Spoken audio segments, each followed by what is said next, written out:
Hey, this is Stevie Bolin, and this is my Project 4 over mobile technology within education. What is mobile technology? Mobile technology is defined as any device with internet capability that is accessible from anywhere the user is. My first example of mobile technology is going to be a tablet. There are many different types of tablets, and two of my examples are an iPad and a Samsung Galaxy tablet. In a recent study, 8 out of 10 teachers say that their students want tablets in the classroom. 75% of the students agree that tablets enhance their learning experience. My next example of mobile technology is a smartphone. Almost anyone you know nowadays has a smartphone, whether it is an iPhone, a Samsung Galaxy, an Android, or a BlackBerry. They probably have a smartphone. A smartphone can be a huge educational tool for students today. The main educational sources on smartphones are the apps. With over 65,000 educational apps, just about every subject, learning style, and grade level is covered. This is so important because nowadays apps have been, or learning apps have been made into games where it's fun for students to actually play. But while they're playing those games, they're learning. They're learning not only that content, but they're learning how to work that piece of technology. Okay, my third example of mobile technology would be laptops. Obviously, there's so many makes and models that there are. It's a lot. But anyway, along with other types of mobile technology, laptops are ideal for performing research, writing and sending emails, using things like Google Drive to share information, and making PowerPoints. Laptops are a deal within mobile technology because of their built-in keyboard, which enables students to type so easily. My last example of mobile technology is going to be e-readers. Some examples of e-readers would be a Kindle Fire, a Kindle Oasis, the Nook, the Kobo Glow. The main source of e-readers is to display digital versions of written materials from books, magazines, newspapers, and other printed sources. Some e-readers provide access to electronic documents like blogs, websites, and news feeds. And so our e-readers are really cool because of the fact that students can have one and they can download a book right then and there. This can be a book for the class. This can be a book just for reading enjoyment, or even AR books. I actually have students in my class who last year they would download their book right there from their desk instead of going to the library to check out other books. They would go ahead and just download it, read it, and they were on their way, in that book. And it was so nice because they didn't have to get up and leave class. It was just right there with them, and it was so easily accessible. Okay, here are a few ways how mobile technology is used in education. And the first one can be through assessments, virtual education, personalized education, preparation for college and or jobs, collaboration, and it's an alternative to textbooks. Through my research, I came across this article, and it had this passage in it, and it really hit me. It said, the massive amount of information available at one's fingertips has the capacity to allow for in-depth exploration of interest and the use of a variety of textual, visual, and auditory learning experiences. And this is such a true thing. Through the internet, really, you can do anything. You can explore, you can imagine, you can take a text and interpret it so many different ways. It's just such a great thing. Okay, assessments. Through mobile technology, yes, you can do assessments, and the more I've researched this, it looks great. You can do formative assessments. This is one that I have done in my classroom, which it says teachers can quickly assess students while playing fun interactive games such as Kahoot.it or Reflex.com. My students last year loved playing Kahoot. It was such a great thing because they could play, obviously it's educational, but they could play and it had this fun music to go along with it, and they just thought it was so much fun. It was kind of a competition, but at the same time, I was able to assess them then and there on the spot. It's a great tool because, like I said, it's fun and you get something accomplished. Summative assessments. Teachers can give online assessments provided by Quizlet.com or BrainPop.com.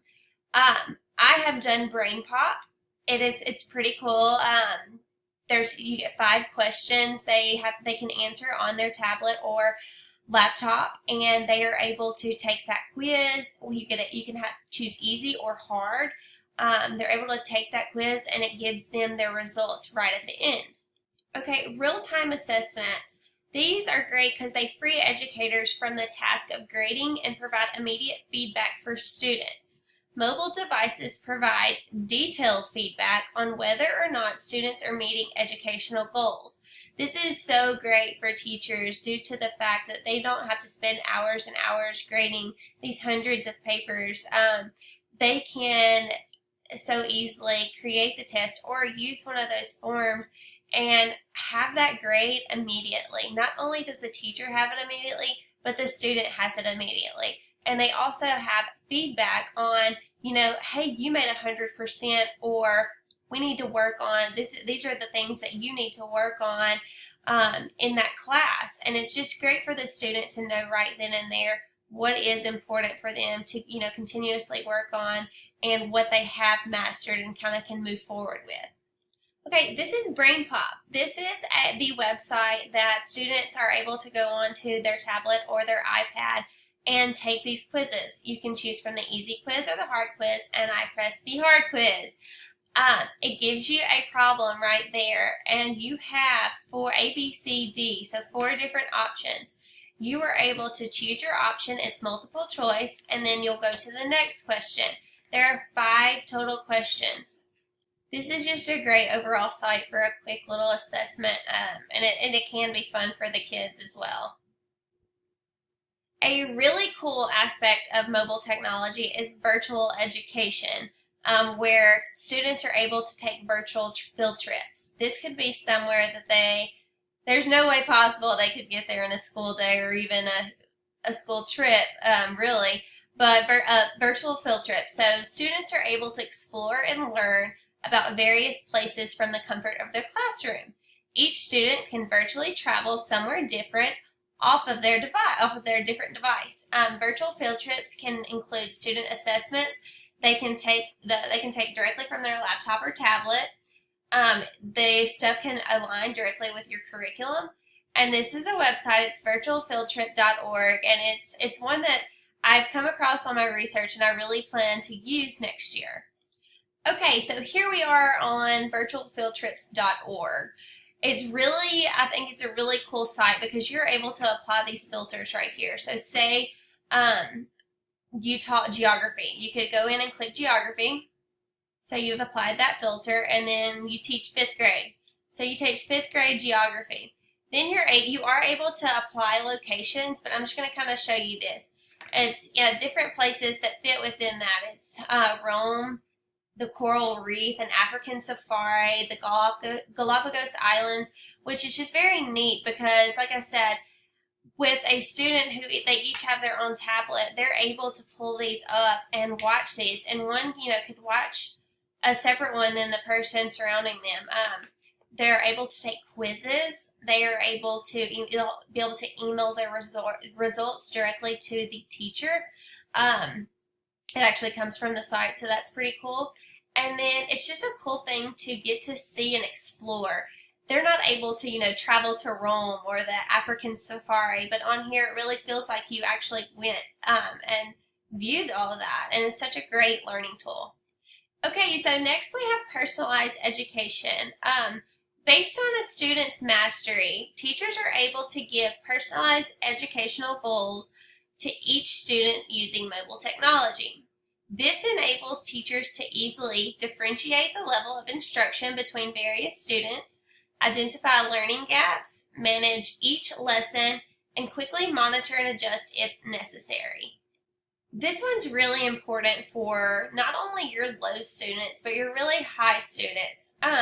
For your low students, you can have them, retake and take these quizzes and play these games where they are learning their content in a sense over again to try to fill those learning gaps. But then you have those students who are really advanced where I guess just now over this research, I've realized, they can move on to that next standard. They can move on and start learning new things instead of, being bored while everyone else is trying to catch up. I just think that's a really great tool to use, and I really plan on using it. Okay, so next we have preparing students for the future. As we all know, this world is completely technology based almost, and you really have to know all about it. It says students today need to be technology literate.